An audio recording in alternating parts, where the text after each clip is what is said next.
So I'm not here for my day job at Montesquieu, but today about the David Jane Richards Family Foundation. So this foundation set up this year to, as Bernard explained very well, further education in computing and data science as well in state schools in the UK. And specifically was set up by David and Jane, David being from Sheffield, and he is the founder and CEO of Montesquieu as well. That's the connection of how I started and get drawn into this. They both live in California now, but they're really invested in, personally invested with this foundation in making education better, especially around topics of computing and ecology and environment as well, which is the aspect I do less of, but the foundation is very engaged in. So today we're at Tapton School only. That's the first school we started with, and we're looking to expand that quite rapidly over the next few years. Across Sheffield first, and then our plans to go national within the next couple of years. And at Tapton, I'll explain briefly what we've done so far. We've had 10 weeks of teaching already. This is mostly focused on data science. 48 students in 2 classes, and we have 2 teachers at Tapton that deliver this as part of regular Year 9 teaching, Key Stage 3. They've covered a broad range of topics already. This, like I said at the beginning, was data science, so it started from kind of teamwork, and it becomes later on the stages of how data turns into wisdom through all the different stages it goes, and just providing that kind of information to the students much earlier than we usually get in their learning path. And data science is the aspect we're about to finish, and in the next module until Easter, so Christmas to Easter, it's going to be IoT. So I'll go over those briefly. So in module 1, knowledge and understanding, we've talked about algorithms and how to make predictions, personal data, GDPR, industry tools, and we had the students to explore data themselves. So they use traffic data around Sheffield specifically, and they had a lot of time to explore who captures information about them, where there might be black spots, where there isn't information available, whether that's maybe biased by who provides the data and what incentives they have, and had really good engagement from them around that.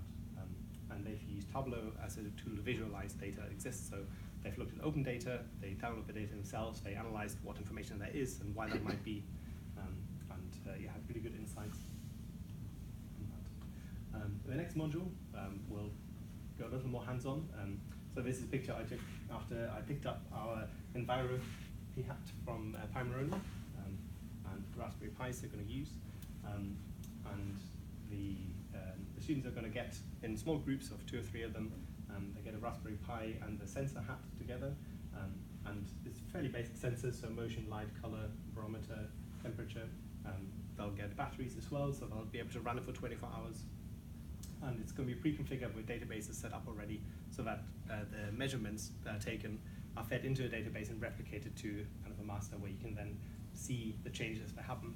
And that's nearly real time and done by using just a larger Raspberry Pi 3B as a host for the Wi-Fi network, so you can take it anywhere, you don't depend on any other infrastructure, and it'll just start working.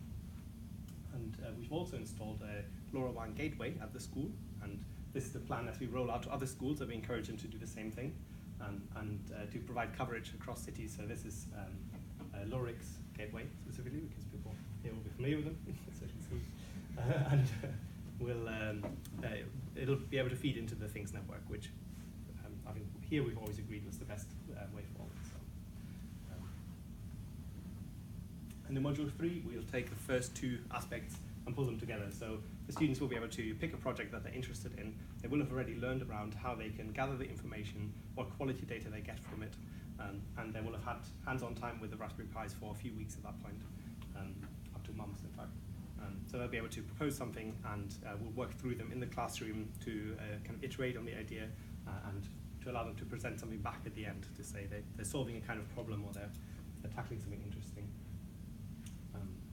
And the techniques we're applying here, this is kind of where the foundation has started a little bit. It's just an understanding of the kind of scale of big data. So what changes once you have thousands of measurements a day, rather than someone with a clipboard who laboriously and slowly captures that information, and how it changes when the information is transferred near enough instantly across places. So just as an example, when I set up the Pis for the first time, they took a measurement a second on 5 different sensors. Right, that scales quickly to tens of thousands of measurements a day, and suddenly the toolkit you need to be able to work with that changes quite a lot. So that's part of how we bring that across. But here, a couple of lessons that partly we've talked already and partly we're going to teach pretty soon. So where does data come from? This is specifically who collects it, how is it collected, how do you know that it's a quality sensor that was used, or what are the kind of errors on that. Understanding IoT, for me, my home and my city, and in fact, we did cover the world in that a little bit. That will be taught early in the year, but it's very interactive sessions where the students are meant to think about the devices in their own home and which ones are smart, which ones are not. What would happen if they were all smart? What if my sneaker has Wi-Fi? This isn't as outlandish as it sounds because, of course, those products exist to an extent, but having 13, 14-year-old kids think about that in their own future and how they'd like to see it evolve, we think will be really good and kind of see their vision as well. Practical stuff, so they'll will have partially assembled but definitely used sensors that are accessible to all of them, and just getting to know them. So what are the limitations of it? What can I do with it? And the data science pipeline. So when you start getting this raw information in, it's not that useful yet. So what do you have to do to transform it, to move it? Who has the ownership of it? How do you make sure it doesn't expose where you've been for the last 24 hours in case your parents are asking? You know, those are all things we'll cover in this. And in 2019, we're rolling out to more schools. So our plan is to be in, let's say, 2 or 3 schools in Sheffield with a full curriculum, and we're going to offer 2 weeks of teaching to basically any secondary school in Sheffield that wants it. We'll have to see how that fits into the current plans, because we're currently pitching at the year before you go to your GCSE or choose your GCSEs. So we're going to, as a foundation, provide the curriculum plan for the year, the lesson materials, the workbooks, everything you need, and then we'll come and train teachers so they're ready to provide this in the classroom and that they're confident themselves in how they deliver this. We'll work really closely with teachers to adapt the materials, because obviously this is early days, so we need to learn what does or doesn't work in the classroom. And we are going to move to slightly more cloud-based technologies where possible. So at this point, like the Tableau tool, for example, is very interactive on the desktop, but isn't once you take it home, so homework becomes more difficult. We'd like to make it easier and lower friction to roll out into schools.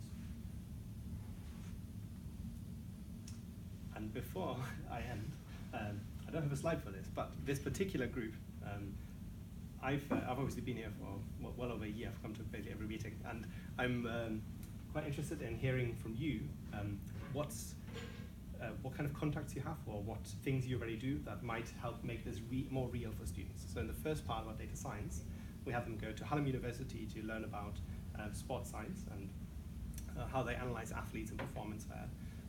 And we have a company called MindBody from Electric Works come to a school and talk about how they plan their workload, essentially, and their staffing around the data that's available to them, how they gather that. But for IoT, there aren't as many companies that are obviously using IoT in their day-to-day work. So obviously university is relevant here, but also business, government, local government. If you have any contacts, if you know someone I should speak to, just about who to either bring to the classroom or where to bring the classroom, which we've done so far, we're definitely considering that. And that is all. Thanks, Joe.